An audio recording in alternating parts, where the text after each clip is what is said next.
Tensions in Los Angeles escalated Sunday as thousands of protesters took to the streets in response to U.S. President Donald Trump's extraordinary deployment of the National Guard, blocking off a major freeway and setting self-driving cars on fire as law enforcement used tear gas, rubber bullets, and flashbangs to control the crowd. According to Associated Press, many protesters dispersed as evening fell and police declared an unlawful assembly, a precursor to officers moving in and making arrests of people who don't leave. Some of those remaining threw objects at police from behind a makeshift barrier that spanned the width of a street, and others hurled chunks of concrete, rocks, electric scooters, and fireworks at California Highway Patrol officers and their vehicles parked on the closed southbound 101 freeway. Officers ran under an overpass to take cover. Sunday's protests in Los Angeles, a sprawling city of 4 million people, were centered in several blocks of downtown. It was the third and most intense day of demonstrations against Trump's immigration crackdown in the region, as the arrival of around 300 Guard troops spurred anger and fear among many residents.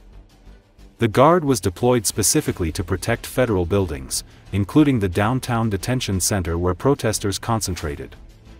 Several dozen people were arrested throughout the weekend of protest. One was detained Sunday for throwing a Molotov cocktail at police, and another for ramming a motorcycle into a line of officers.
The guy over there with the ICE is KKK. They don't like that.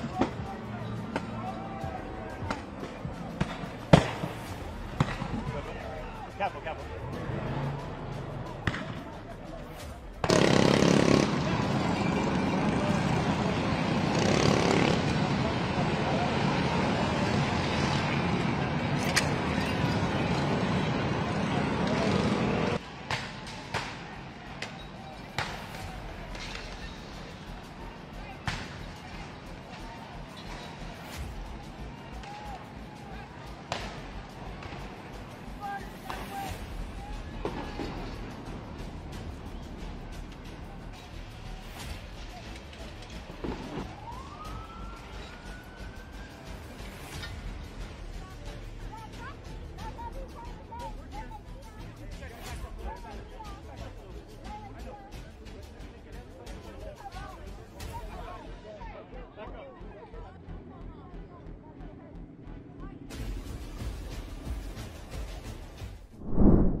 U.S. Army tanks and other equipment arrived by train to the nation's capital to take part in military parade for the service's 250th birthday celebration on June 14, which will feature hundreds of military vehicles and aircraft and thousands of soldiers. According to Associated Press, among the equipment arriving Saturday from Fort Cavazos, Texas, are Army tanks, Bradley fighting vehicles, Paladin howitzers, and other equipment. The event has grown extensively in scope and size since Army planners started working on a festival 2 years ago to mark the day, and have now added a military parade, which President Donald Trump had unsuccessfully tried to do during his first term.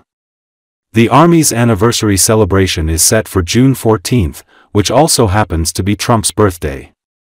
It will include concerts, fireworks, NFL players, fitness competitions, and displays all over the National Mall for day-long festivities.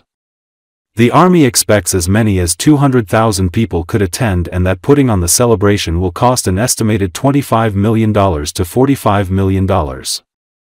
On the day of the parade, tanks as well as 28 tracked Bradley fighting vehicles, 28 wheeled Stryker combat vehicles, for tracked M109 Paladin self-propelled howitzers and other towed artillery will maneuver to the start of the parade route just off the National Mall. They will travel toward the White House, driving over thick metal plating to protect the streets at some parade points where the vehicles make a sharp turn. The army said it's also planning some additional asphalt work and putting new rubber padding on the tank's metal tracks to try to minimize street damage.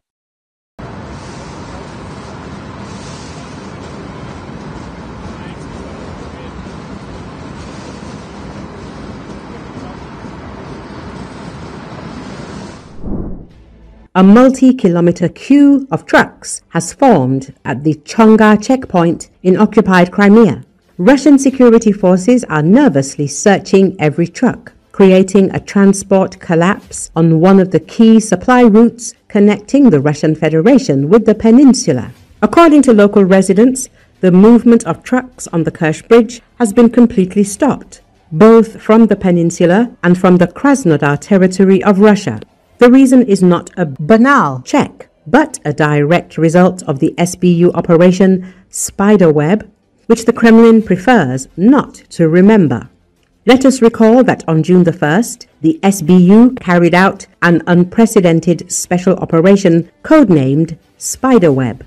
The essence is simple and ingenious. Using ordinary trucks disguised as civilian trucks, the SBU delivered entire arsenals of drones to strategic facilities deep in Russia. As a result of the attacks, strategic bombers of the Russian aerospace forces deployed at 4 military airfields were disabled. For the Russian military machine, this is a painful and humiliating blow, not only because the illusion of security in the deep rear has been shattered, but also because the Ukrainian secret services have exploited the weaknesses of Putin's police state with surgical precision. Since then, Russia has been in a state of panic. The Federal Security Service and the police have begun a total inspection of all trucks, especially in the southern direction. The Chonga checkpoint has become a symbol of this crisis. Inspections are carried out with multiple exceeding of the time norms. Cargo is idle for days. The land corridor, which the Russian authorities have been proud of since 2022, is effectively paralyzed.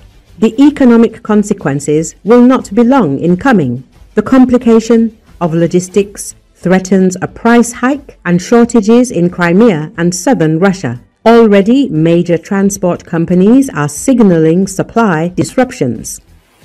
For the Russian economy, which is already reeling under the weight of war, sanctions, and labor shortages, this is another step toward a systematic crisis. The SBU Operation Spiderweb not only destroyed Russian bombers, but also made a hole in the Russian Federation's logistical and economic armor. The war reached warehouses, roads, and offices where illusions of control previously reigned.